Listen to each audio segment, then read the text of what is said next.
क्या तुम्हें पता है सीबीएसई कितना लेजी है? हाँ, सही सुना तुमने। हर साल सीबीएसई पिछले 10 सालों के पुराने पेपर्स उठाता है, नंबर्स चेंज करता है और सेम क्वेश्चंस तुम्हारे एग्जाम में दे देता है। लेकिन 90% of the students free marks को इग्नोर कर देते हैं और मुश्किल सवालों में टाइम वेस्ट करते हैं। आज मैं तुम्हारी लाइफ आसान करने वाला हूँ। मैं पिछले 10 साल के पेपर्स एनालाइज किए हैं और मुझे 5 ऐसे एमसीक्यू मिले जो 2026 बोर्ड एग्जाम के लिए बिल्कुल पेपर लीक जैसे हैं। अगर आज तुमने ये 5 क्वेश्चंस समझ लिए तो समझो तुम्हारे 5 नंबर तो पक्के हैं। चलो शुरू करते हैं। पहला क्वेश्चन है रियल नंबर्स चैप्टर से, और इस चैप्टर से मैंने एनालाइज किया, मेनली इसी प्रॉपर्टी के बेस पे क्वेश्चंस आते हैं। क्वेश्चन कहता है if the HCF of two numbers is 23 and their LCM is 1449, if one of the numbers is 161, find the other number. इसमें हमको एक जो एच सी एफ और एल सी एम की प्रॉपर्टी होती है उसको लगाना होता है। हमको पता है H C F of A B into L C M of A B हमेशा उन दो नंबरों की प्रोडक्ट के इक्वल होता है। तो हमको एच सी एफ तो दिया ही हुआ है 23, तो उसको पुट कर देंगे। एल सी एम भी हमारे पास है 1449, उसको पुट कर देंगे। और ए हमारे पास दिया हुआ है, मतलब एक नंबर है हमारा 161, इसको पुट कर देंगे। यहाँ से हम 161 को इधर ट्रांसपोज करके डिवाइड में भेज देंगे, इससे हमारी बी की वैल्यू हो जाएगी 207, जो कि ऑप्शन नंबर बी है, इसलिए ऑप्शन नंबर बी यहाँ पे, ऑप्शन नंबर बी इसका करेक्ट आंसर है। चलते हैं नेक्स्ट क्वेश्चन पे। नेक्स्ट क्वेश्चन आता है प्रोबेबिलिटी चैप्टर से, और ये chapter most of the MCQ scoring chapter है। टू फेयर, इसमें क्वेश्चन है two fair coins are tossed simultaneously, what is the probability of getting at least one head. मतलब अगर दो कॉइनों को टॉस करा जाता है एक साथ, तो उसमें एटलीस्ट वन हेड, मतलब उसमें कम से कम एक हेड्स आने की क्या प्रोबेबिलिटी है। तो सबसे पहले अगर हम दो कॉइन्स को टॉस करते हैं तो outcomes possible, total possible outcomes हो सकते हैं, या तो दोनों कॉइन में हेड आ जाए, या तो एक कॉइन में हेड दूसरे में टेल आ जाए, या तो एक कॉइन में टेल दूसरे में हेड आ जाए, या तो दोनों में टेल आ जाए। ये चार प्रोबेबिलिटीज ही बनती है अगर हम दो कॉइन को आपस में टॉस करते हैं। इसलिए मैं आपको शॉर्ट ट्रिक बताता हूँ। जैसे कुछ भी है, एक कॉइन के पॉसिबल आउटकम्स कितने थे? टू थे। एक कॉइन्स के टू पॉसिबल आउटकम्स थे, तो टू कॉइन्स के कितने पॉसिबल आउटकम्स होंगे? जितने कॉइन है उसका अमाउंट को उसकी पावर में जोड़ दो, टू की पावर टू इक्वल फोर आई है, मतलब फोर ही पॉसिबल आउटकम्स होंगे। चलिए अब इसमें आगे बढ़ते हैं क्वेश्चन में। अब देखिए एक हेड इसमें आ रहा है, एटलीस्ट वन हेड, मतलब कम से कम एक हेड आना चाहिए। एक हेड आ रहा है, एक हेड आ रहा है, एक हेड आ रहा है, लेकिन इसमें एक भी हेड नहीं आ रहा। मतलब हमारे पास तीन पॉसिबल आउटकम्स है जिसमें हेड आएगा ही। At least one head means one head और टू हेड। मैंने आपको जैसे कि पहले बताया वही थ्योरी लिखी है इस सब में। तो हमारे पास तीन आउटकम्स हो गए जिसमें हेड आ ही रहा है, और टोटल आउटकम्स कितने हो गए हमारे पास? चार। तो इसकी प्रोबेबिलिटी हो जाएगी 3/4, जो कि ऑप्शन नंबर सी है। ऑप्शन नंबर सी हमारा राइट आंसर है।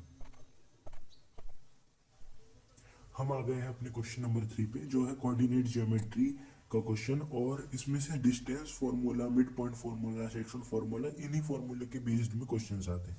चलिए क्वेश्चंस देखते हैं। The distance of the point P, एक पॉइंट पी है जिसका डिस्टेंस है -6,8, -6,8 फ्रॉम द ओरिजिन। ओरिजिन मतलब 0 0 से। इस क्वेश्चन के मैं आपको बिल्कुल शॉर्ट ट्रिक बताने वाला हूँ, जैसा कि यहाँ पे लिखा भी है शॉर्टकट फॉर्मूला। देखिए अब ये जो फॉर्मूला है वो बहुत ही सिंपल है। अंडर रूट करना है आपको, एक्स का स्क्वायर लिखना है प्लस वाई का स्क्वायर लिखना है, इतने में आपका आंसर आ जाएगा। अब हम जानते हैं एक्स क्या है हमारे पास -6, और वाई क्या है हमारे पास 8। और यहाँ पर आप देख सकते हैं जो 10 है वो है ऑप्शन नंबर सी, मतलब इसका करेक्ट आंसर होगा option number C. Next question पे चलते हैं।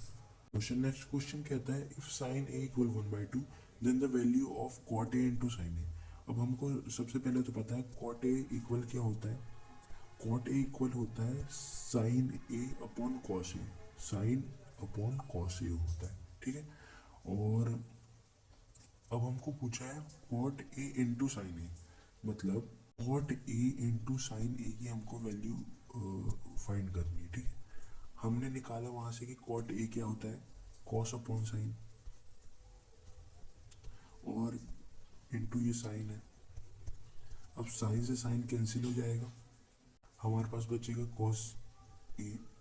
हमको वहाँ पे पहले गिवन था कि साइन ए की वैल्यू होती है 1/2, ठीक है। साइन ए इक्वल आ जाएगा 30 डिग्री। अब हमको क्या फाइंड करना था, कॉस ए।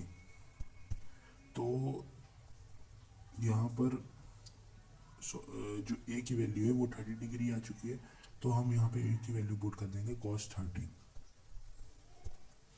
और हमको पता है cos 30 होता है √3/2। √3/2 है ऑप्शन ए में, मतलब option A is the right answer. 5 वो है हमारे ट्राइंगल्स चैप्टर से, और इसमें बीपीटी थ्योरम है।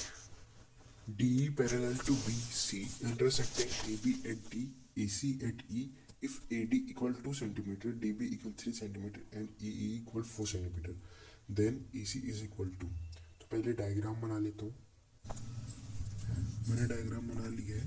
अब यहाँ पे हमको पता है कि जब अगर एक ट्राइंगल में DE पैरेलल टू BC, मतलब अगर जो लाइन बेस के पैरेलल होती है तो वो लाइन अदर साइड्स को इक्वल रेशियो में डिवाइड करती है। मतलब AD जो होगा वो अपॉन AD अपॉन DB जो होगा वो हमेशा AE अपॉन EC, मतलब AE अपॉन EC के इक्वल होगा।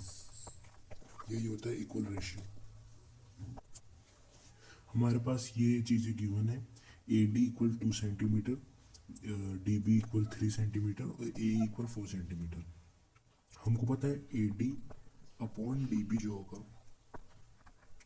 वो हमेशा इक्वल होगा AE अपॉन EC से। इसी को हम अभी x मान लेते हैं, क्रॉस मल्टीप्लिकेशन हो जाएगा 2x इक्वल्स टू 12 आ जाएगा, और 2 से 12 को काट देंगे तो 6 आ जाएगा।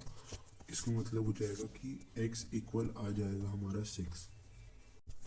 ऑप्शन नंबर ए में है 6, मतलब ये हमारा राइट आंसर होगा। Thank you for watching my video.